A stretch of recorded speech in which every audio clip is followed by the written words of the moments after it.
Hello and welcome to SOUQ Pulse. It's a beautiful afternoon in Lagos, Nigeria to be precise. For those of you that are trying to check the map to confirm where it is, it's in West Africa. I'm not going to say shame on you, but hey, it's the most populous black nation in the world. So hey, yes, now check it, confirm it. It's a country. Africa is not a continent. Now let's get this going. For those that keep wondering, SOUQ Pulse, yes, SOUQ Pulse, and what do we say? Keep talking, never keep quiet. When we keep going at it, our voice will be heard. It doesn't matter where you are, it doesn't matter your location, village, your house. Call your neighbors up. If possible, call that particular person you're quarreling with. Sit down and watch SOUQ Pulse. Argue is allowed. We can't keep keeping quiet and keep complaining. These are two things that don't go hand in hand. And so when we talk, we get heard. So it doesn't matter which side of the divide you are. If you're losing, if you're winning, we talk. If the business is progressing, if it's losing, we still talk.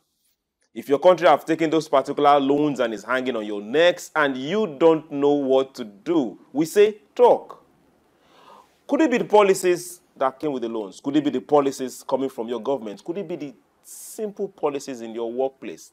Things are going or not going. We talk. It's SOUQ Pulse, where we talk and we tell you the same thing. Don't keep quiet. My name is SOUQ, John Rogers SOUQ. Today we are going to talk about something that affects all of us. Some of us grow into it. Some of us were born into it. Some of you see it happen every day, but you have never taken notice that somebody somewhere, something is pulling strings and you are dancing. Yeah, you heard me right. We are all dancing. But we're going to talk about it today on SOUQ Pulse. We'll go on a very short break, and when we return, I'll get to introduce my guest. This is their first time on SOUQ Pulse, so I will call you to, hey, give them a rousing welcome. I will introduce our topic, and we'll talk. Do we have more foreign news than African news in Africa? If we decide to ask or add the why do we have more foreign news than African news in Africa?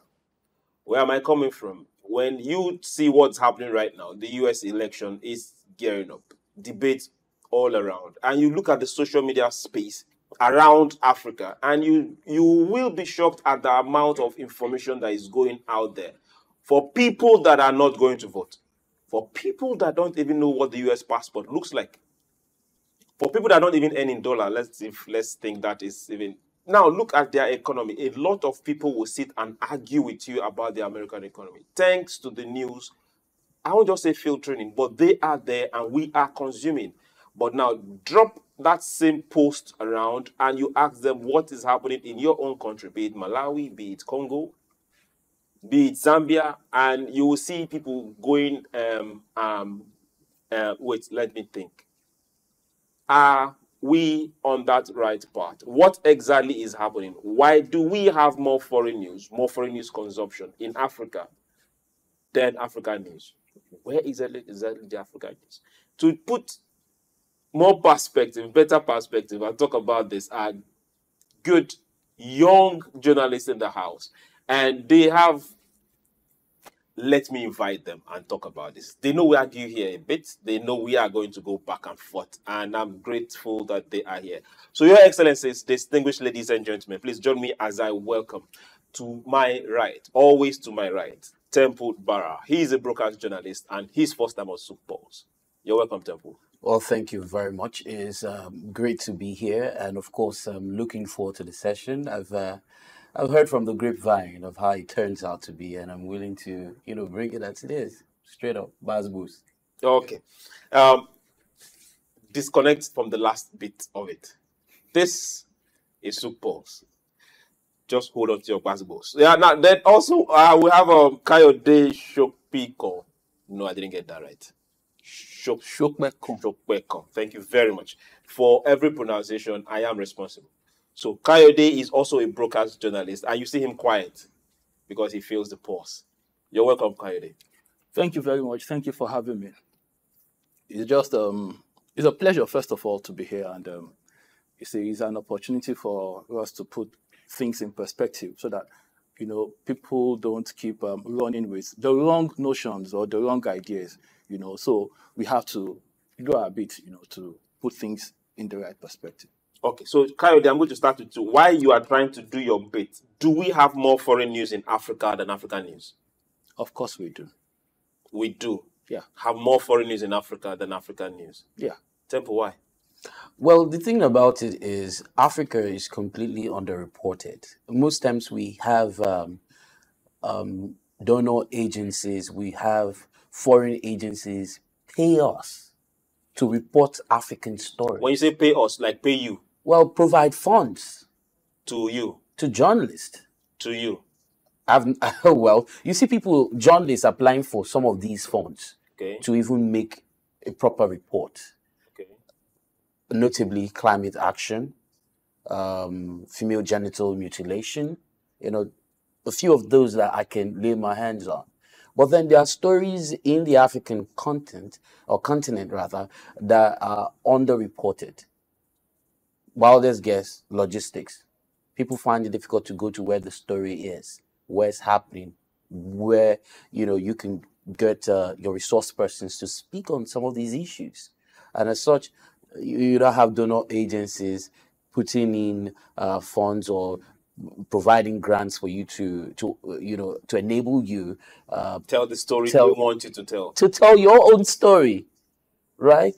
But then on the other hand, they have all of the resources, they have all the technology to actually bombard the rest of the world with their own story, their own perspective. Okay. I don't want to start mentioning brands, but there's a particular brand in the Middle East that seems like they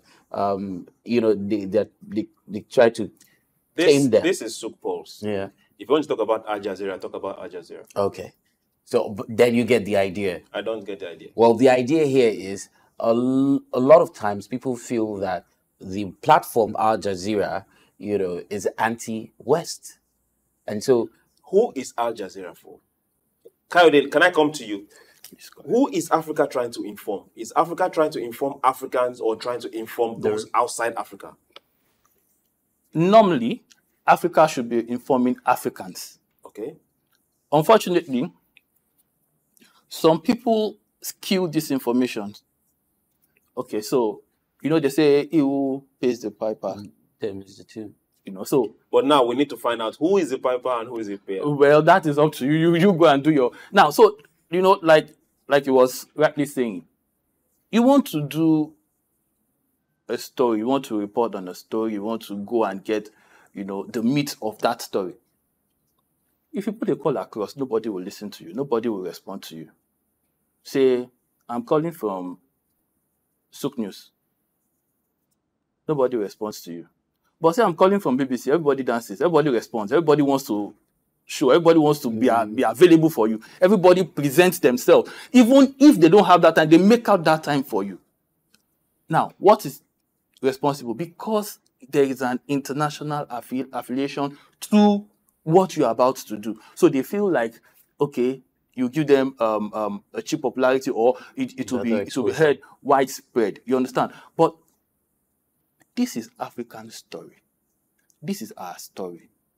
We should be able to tell it. So I watch a little bit of CNN, a little bit of BBC, and then you see an Indian speaking with Indian accents. You see an Arab speaking with Arab accent. In Nigeria, if you speak with your Igbo or your Yoruba accent, they tell you not to voice again. They tell you not to go on air again. They tell you not to do anything again. They don't want to even see you come near the screen. For God's sake, this is who we are. Why are we afraid and ashamed of ourselves? Why are we not telling our stories the way it is? Why are we allowing somebody else pay us, and then tell us how? They will determine for you what you should say when you are writing that report. They will tell you how you should conduct the interview. They will tell you what should be the elements that you impute into that story that you are writing, that you are reporting, that you are investigating. Now, this is our story. Why does somebody have to tell me or cut the meat out of what I need to tell my people about themselves? Okay, now we have, let's follow through with what you just said about the accent issue. We have our brothers in East Africa. They come up, and when you listen to them speak, you just know this person is from East Africa. And they wear their badge proudly. Now, let's go back to our schools. When a lot of things were being taught in our schools, who stood up and said no? Okay, that was a good pause. Now, we've had discourse, we've had the media studies, we've had journalism, we've had every single of it being taught in our schools with books, curriculum that were imported. Everybody has been westernized in the schools. It's not just about the media space. Same thing is happening with pharmacy. Something is happening with drugs. Something is happening with medicine. Something is happening across board. Where do we see the African? Where do we see the culture? Where do we see who we are? Because if we say, okay, we have to change something, it starts from us. We are the faces people get to see. We are the ones people get to hear. So now, as journalists, where did we get it wrong?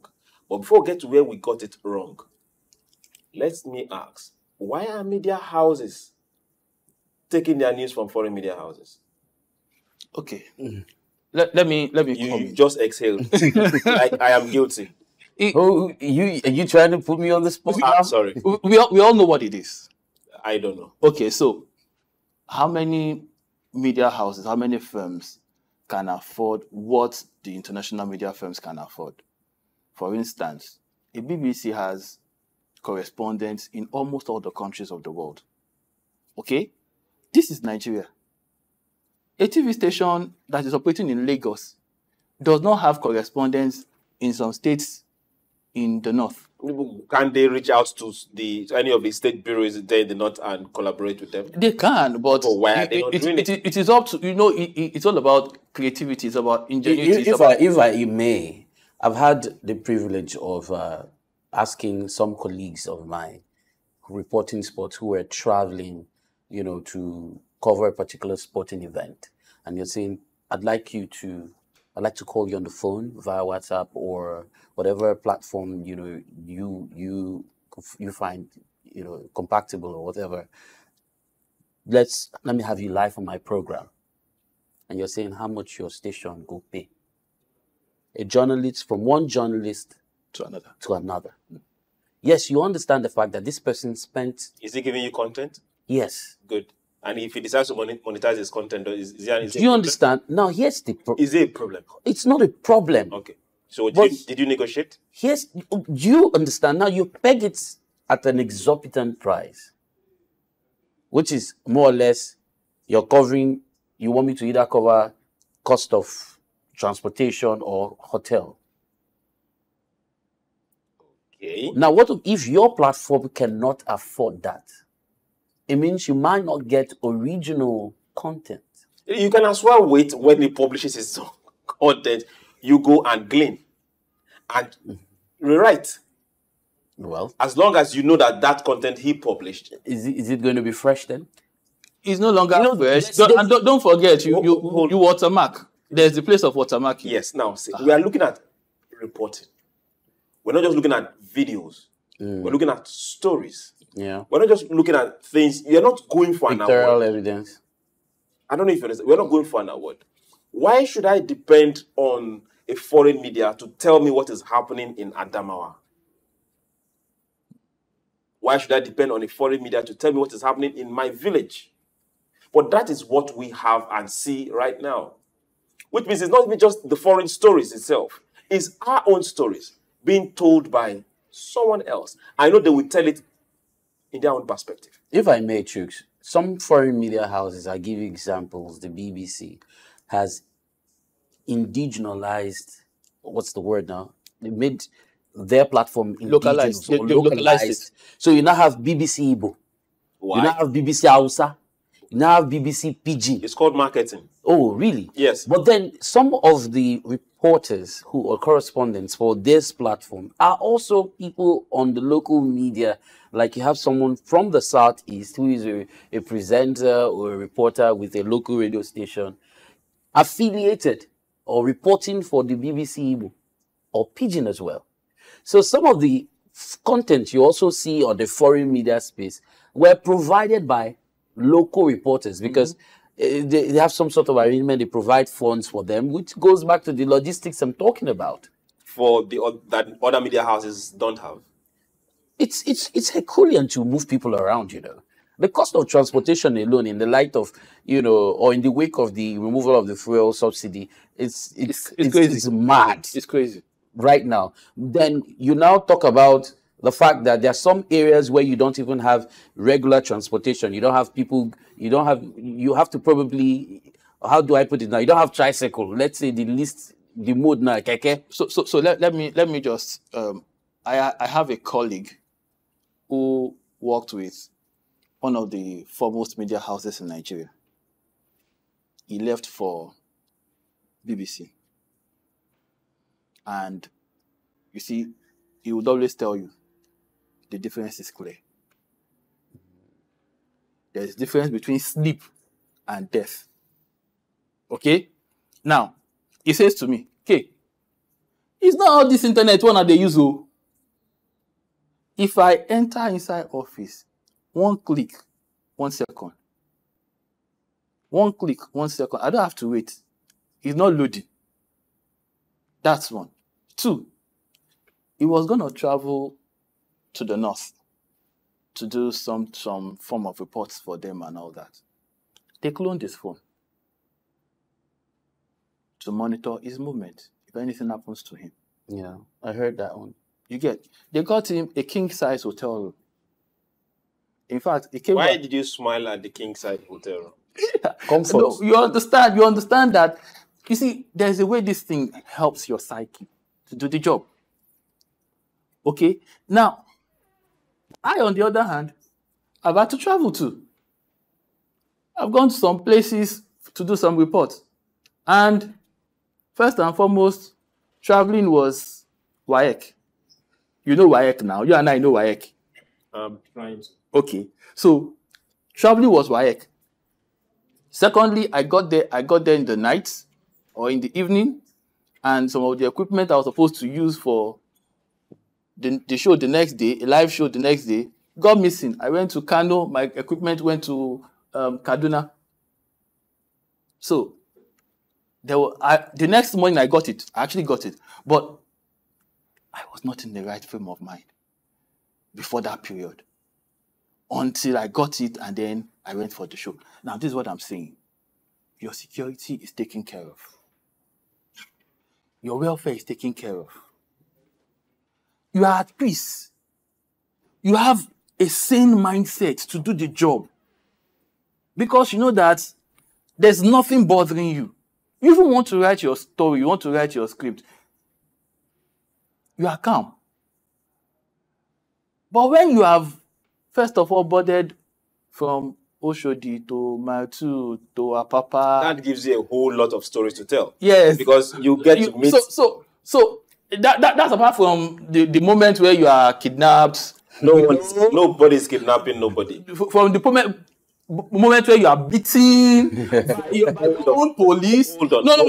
I'll tell you this for free. Hold on. We don't do three things here. Now, I don't know which country you're talking about. Neither were we part of that experience. That. But we'll talk about it later. Now, let's you would have allowed me to tell you that experience. It's a very interesting one. Now, let's go. Let's take this conversation this way. Why do we consume more of foreign news? Is it our likeness, or is it a way we've been wired, or is it something that tells us that what is coming out of Africa is better than what is in Africa? Can I ask you a question right back, real quickly? Try. If you had to compare a media platform in Nigeria at the moment to either CNN or the BBC, which would you? I don't need to compare. What we're talking about is global impact. Now, that was the reason why we asked the first question. Yeah. Are we informing Africans, or we are informing those outside Africa? Because if I'm informing Africans, Africans come first to me. Remember, before the advent of technology, we had people that were hitting the gong and going around the villages. Some villages still do have them. Yeah. And they did the work of information. Mm-hmm. They passed what we beat and other beat, and they did whatever needed to be passed was passed. Mm-hmm. Then it now turned that those people are journalists, mind you. Then it now turned to where we are right now. Now, if we need our people informed, we need to be able to get the news and inform them. If we need to investigate something, we need to investigate and inform. If we need to bring something to light, we need to bring it to light and inform. If we need to call people, we need to call them out and inform. But now, at what point in time is this narrative being shaped by someone else? That is why we're still asking this question. Are we losing ourselves feeding fat on information coming from outside Africa? Well, we're lost in the whole pop culture thing. We're lost in the fact that we now have a generation of people called Gen Zs, and we've gone with that. And everything associated with them, from the lingua, from the use of social media, what they listen to, the information they consume, you know, influences the rest of the rest of us, if I had to put it that way. The information they consume from where? From the foreign media space.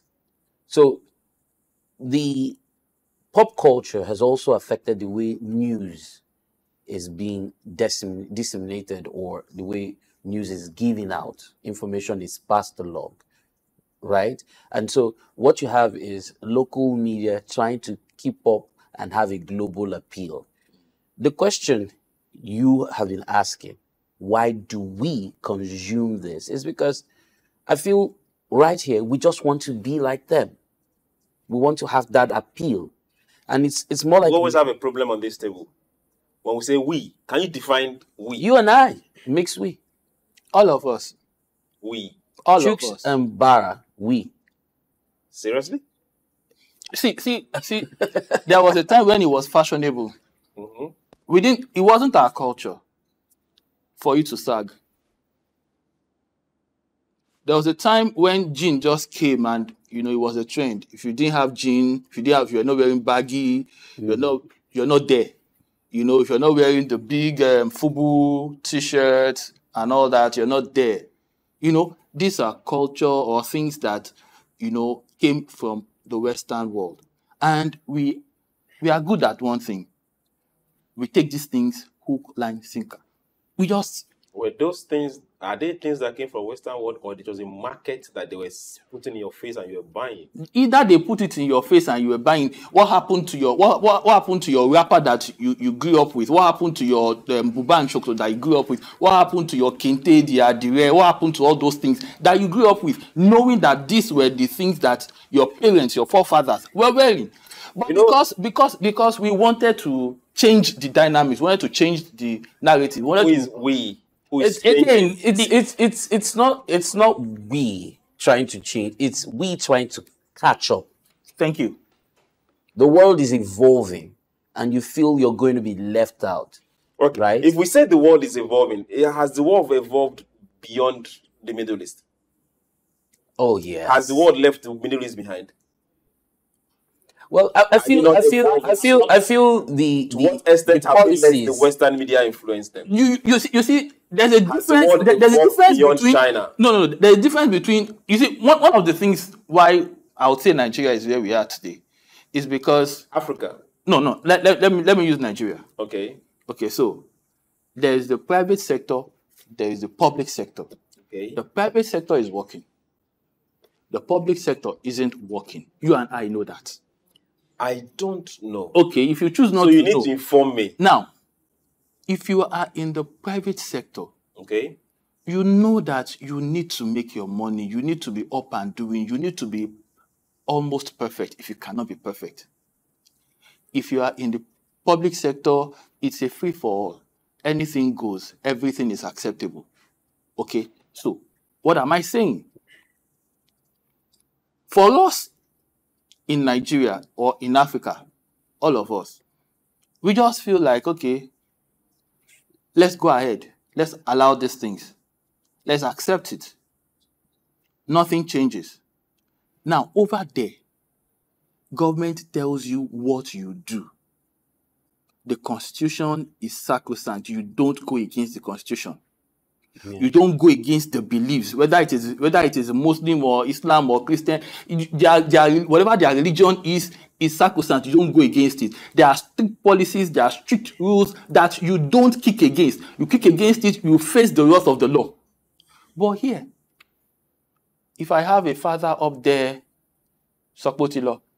If I have a brother up there, define Sokpotilo. Can you define the second part of Sopotilo. That for those that are wondering, these are beautiful things you get to hear when you come to this beautiful country called Nigeria. So can we go back to Sopotilo? What does it mean? Sopotilo, Yes. it has gone. Nothing changes. It doesn't affect anybody. We are here asking ourselves this direct question. Why do we have more foreign news in Africa than African news? In same Africa, we're asking, and our guests, Kayode and Temple, they've tried. They've been on it. They've propounded some theories. And we had a little arguments. We're not there yet, but hey, but now let's keep asking this thing. Who exactly shapes these narratives? When it comes to news, when it comes to what we are consuming, are there underlying narratives, and who is shaping them? Well, I'll start off from the fact that a lot of people believe that the United States of America is the land of milk and honey. It's the land where you go and you make your money. It's the land where you go and maybe a little hustle and you come back home a millionaire. That's the narrative in the news, right? And that has been compounded by the fact that the former administration tried to stop people from coming into the country, right? The administration of President Donald Trump wanted to build a wall between Mexico and United States. Some policies did not favor migrants coming in. And so there's a narrative that's been sold that the United States of America is the dream place to be. That narrative passed down through the news, through information. Now, there are some other beautiful places in the world. You're talking about shaping the news. There's some other places where you can actually go and you make your money. I mean, if you have a good job, the policies are also favorable to migrants, right? But why do people want to go to the United States? If we start answering that question, you probably will start understanding why a country like the United States wants to continue holding on to power, dominating the rest of the world, trying to be in every policy. You have Russia invading Ukraine, and the United States goes to the aid of Ukraine and comes with NATO to their backing. They don't engage in a full-scale war, but they just provide amenities, what you need to fight, ammunitions and all that. And so what's the idea? Oh, we just want to be neutral, but we are the defender of the defenseless. That is a narrative. And so what happens when you have an issue, you run to the United States? So you're talking about people who are pulling strings. Some countries are pulling strings because they want to be the world power. They want to be the dominant country. They want, very recently I realized that the dollar, which is like the exchange rate for all other countries, like you have to put the dollar against the naira or the yen or whatever. It's not the currency with the strongest, how do you describe it now? Value. That currencies higher than the dollar. And I was bewildered. So why is the dollar the yardstick if the pound is higher in value? Okay. While you stay bewildered, Kayode, why do we have such poor narrative when it comes to Africa from the Western media? Okay, sorry. Who's shaping it? Before I go there, I just want to try and put perspective to the initial question. Who is pulling strings? We'll get to who's pulling strings. Let's ask who is shaping these narratives. Because if you know who's pulling strings, you know those who are shaping the narratives. Okay, like you people get to meet in your meetings, you go to your meetings, you see it, and I don't know what you're talking about. Okay. Tell us what please, you talk about. Please don't put cocaine in my pockets. Okay, so you look at colonialism. We say colonialism has been abolished. Yes or yes.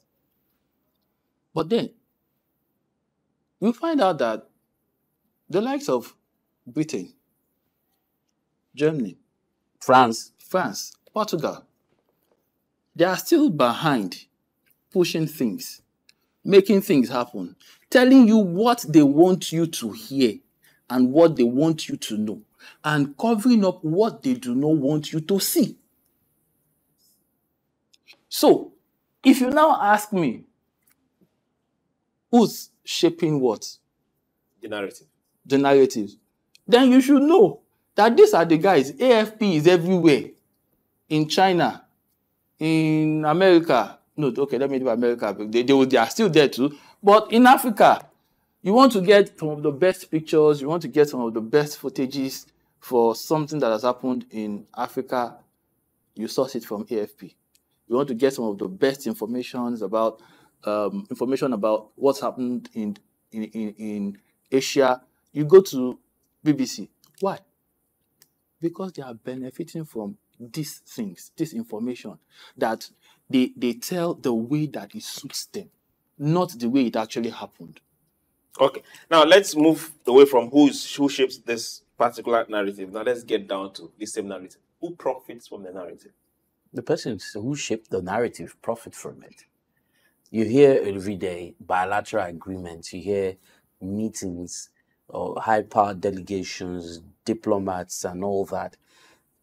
These countries are trying so hard to ensure that the interest of their citizens in these African countries, their business concerns, their business ventures, the concerns generally, are protected.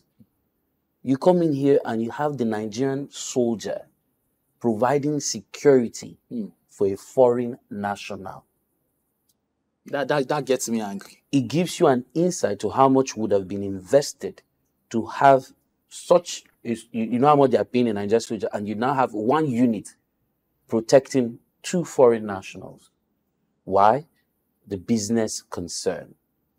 The reason why we had a boom in kidnapping is because you realize that a lot of these persons believe that once they picked up a foreign national, they can ask for funds. So it's more like a 360 degrees. It has an effect on all the, the sectors. And so insecurity went up. Then the price to get security also went up. So certain persons benefited. And the business, whatever business they have here, is protected, and it's expensive to protect. So Nigerian government, or the soldiers by extension, are benefiting from that protection they are providing, and the people who are doing the business are also benefiting. But there's a question, that begs for answer. In this situation where you have foreign nationals with growing concerns or business concerns and we're protected, how many of our African businesses abroad receive this kind of attention, protection, and policies favorable to them? You've asked the question, right? Yes. Good. So we'll wait for the answer at a later date. Okay. Good. Now let's bring us back. Let's bring us back to news. Let's go back to foreign and African news.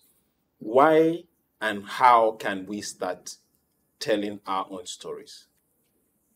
We have to take the bull by the horn.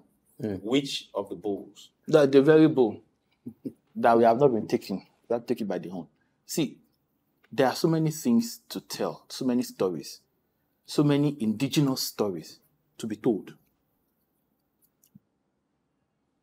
You don't have to wait until the Pulitzer Prize, until the Nobel Laureate.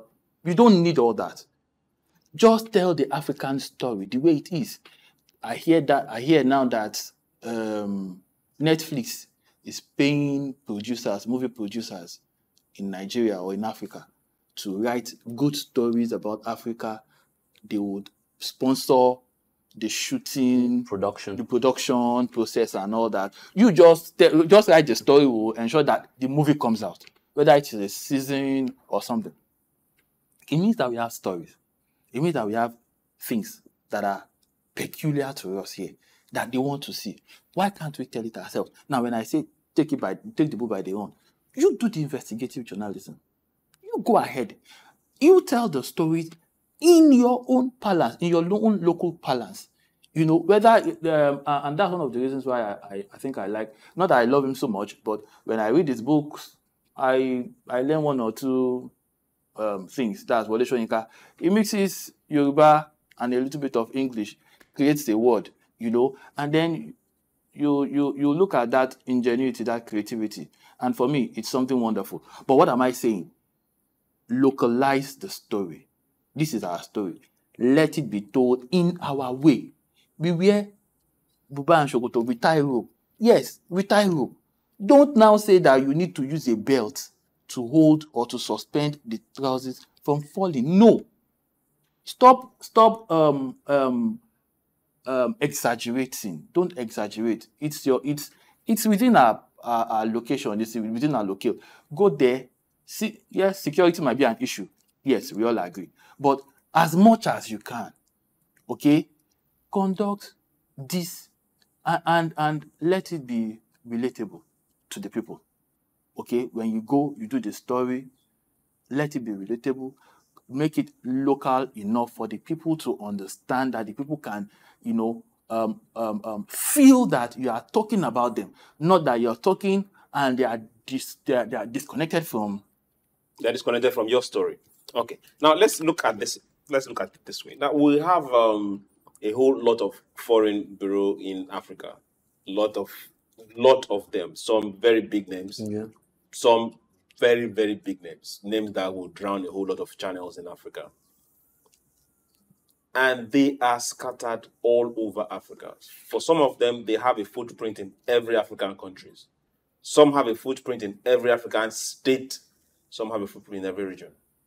Now, let's look at African media houses. Do you think collaboration is the way forward? Well, he talked about collaboration earlier on, and I had talked about logistics, and you brought up a point. Why can't you negotiate? Why can't you also salient points at that? Well, I want to just backtrack a little bit. The thing with African media outlets, he had touched on it a little bit, was public sector, private sector. The public sector had some way, have a niche for themselves, where you have state broadcasting services or national outfits just there to praise, sing the government or the administration in power. And so someone says, why would I want to listen to this thing? I mean, it might not be the pulse on the street. That's not the pulse of the regular Nigeria. And then you just come, what you're giving is like GIG, garbage in, garbage out, right? And so nobody wants to consume that anymore. In Igbo, people who know the job. So people no longer want to consume, public service provider or media outfits, because they believe that all they do is preaching. And so you now had a rise in the private sector who do not have the resources, human capital, technology, because you go into a public sector media platform, the land space alone, it's something else, because you have their towers high rising and they can occupy. Can't we start seeing the private sector media houses, media channels start collaborating with themselves? Yes. Because they're in a competition with themselves. Everybody wants to outshine the other. Now, if we follow that route, we will still have that dominance of those coming from outside, because they come in here loaded already. They come in with the funds, they come in with the equipment, they come in with the extra gear to hire the best out of you.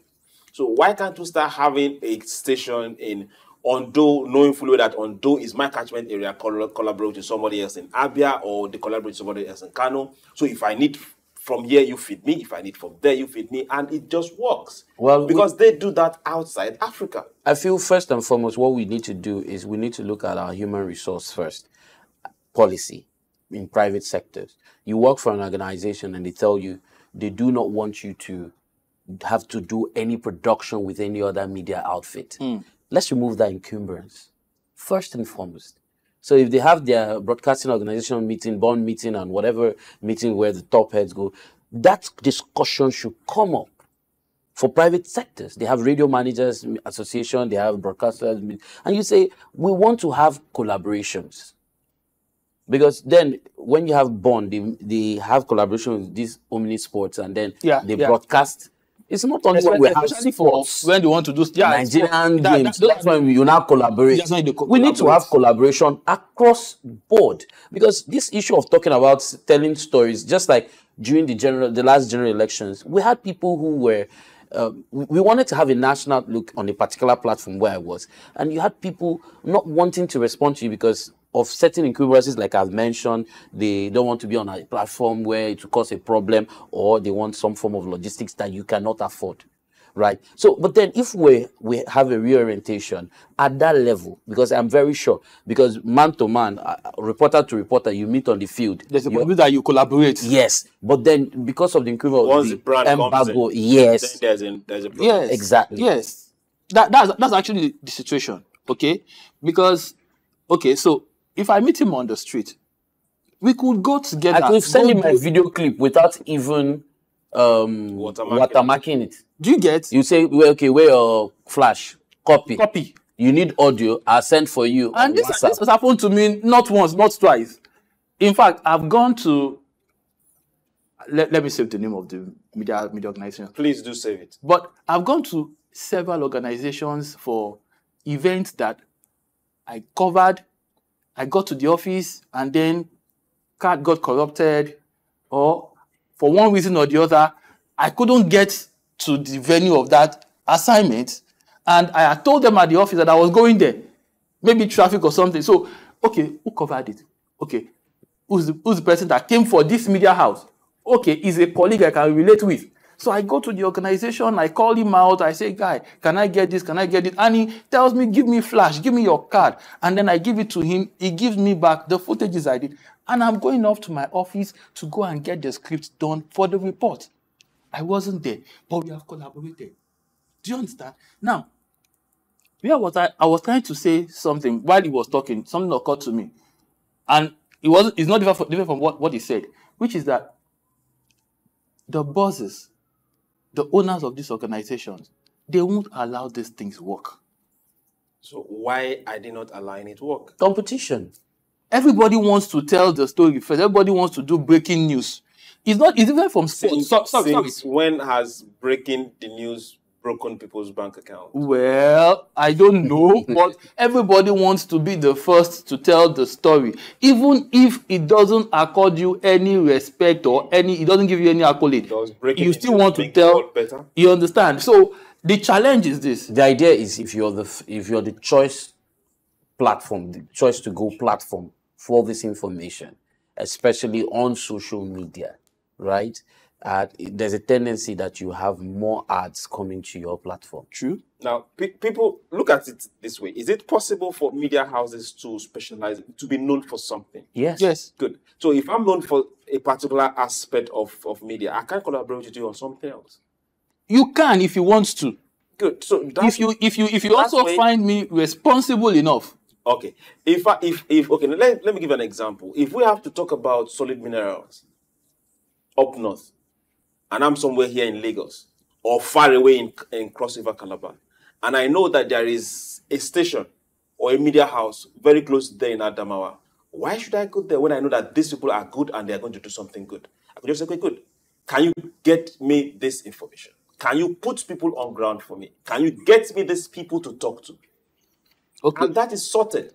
That way, we won't wait to look for an APF, AFP, CNN, BBC, whatever we need to call them, to glean from whatever they've done and tell it in their own way and copy, paste, and do some grammarly working to push out there. I'm going to come from an angle we might not both like or might all not like, but we also have to talk about professionalism. Professionalism in what aspect? In carrying out the job. Now, in carrying out the job, if I call Kayode, you're working with ADD in Adamawa. Kayode, I need artisanal gold miners in Adamawa. You are in Adamawa. Can you get those for me? Yes. And I run my interview where I am in my own state. Do I have a problem with that? Now, when I say Kayode, can you run it for me? When I say professionalism, it's everywhere. It's in every industry. If you remember, there was a time ago that Adams Oshiomhole interviewed some teachers, and some were claiming to be teachers, but they could not teach themselves, or they were not taught. You understand? So, in the same vein, we have journalists who claim to be journalists who cannot actually do the job. That's a different kettle Now, of fish. so if I have to call somebody in Adamawa For you to do the call, don't you think you should have done your own investigation first? And you call who that's where I'm going. That's where I'm going. You see, some of these top organizations won't respond to you. They won't respond to you. Yes. Okay. Now let's close this way. If you were to advise or push out a policy out there, what will you say would be the best thing for Africa to do to consume more of African stories, more of African news, to push out more of African news? 2 sentences. First and foremost, the National Orientation Agency has been sleeping. Apart from the fact that the national anthem was changed back to Nigeria, we hail thee, and we started hearing the National Agency pushing for bills and funds to reorient and teach us the national anthem. They've not been up and doing in selling the Nigerian brand. I remember back then when Donald Duke was governor of Cross River State, it was sold to the world that Cross River was your choicest destination in Africa, not just Nigeria. That's like 10 sentences.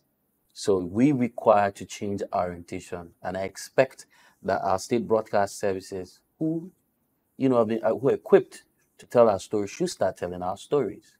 Okay, Kayode? So I expect that there should be more collaborations between those on the field. Okay, and I also expect that more of the... Those on the field or those in the office? No, those on the field. Those on the field. Before those within the chairman boards. You see, those the chairman in the office they are important, but if I need somebody to help me with a report, with visuals, with footages for something, I won't come to your boss because I know he would probably turn me down. So I would come to the person that I know is on the field. Do you understand? Yes. Yeah. Then you also took that out of my mouth. The bosses, the owners of these organizations should try and synergize. They should come to a place where they understand each person's role, what each person can do, what each person cannot do, and how they can help each other. Yes, it's a business. That's another problem. Everybody wants to make money.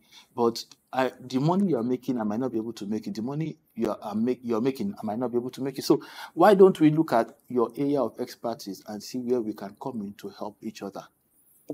Thank you very much, gentlemen. You've been a delight having on SOUQ Pulse. Thank you very much, Kayode. Thank you, Temple. It's a pleasure being here. I hope if I invite you again, you come. I'll think about it. Okay. Yes, we want to say thank you very much to everyone that is out there. Now, this is beyond a public service announcement. Every one of us has a stake in your own country and in this continent called Africa. We can't keep consuming what is not ours. We can't keep buying in a market that we are not coming to sell. So it's our responsibility. It's your responsibility to sell Africa in what you talk, in what you say, in what you wear, in what you eat, and in what you argue with. That's very important. Remember, don't keep quiet. Keep talking. It's SOUQ Pulse. We'll come again tomorrow. But before then, do have yourself a beautiful evening. My name is Chooks. Bye.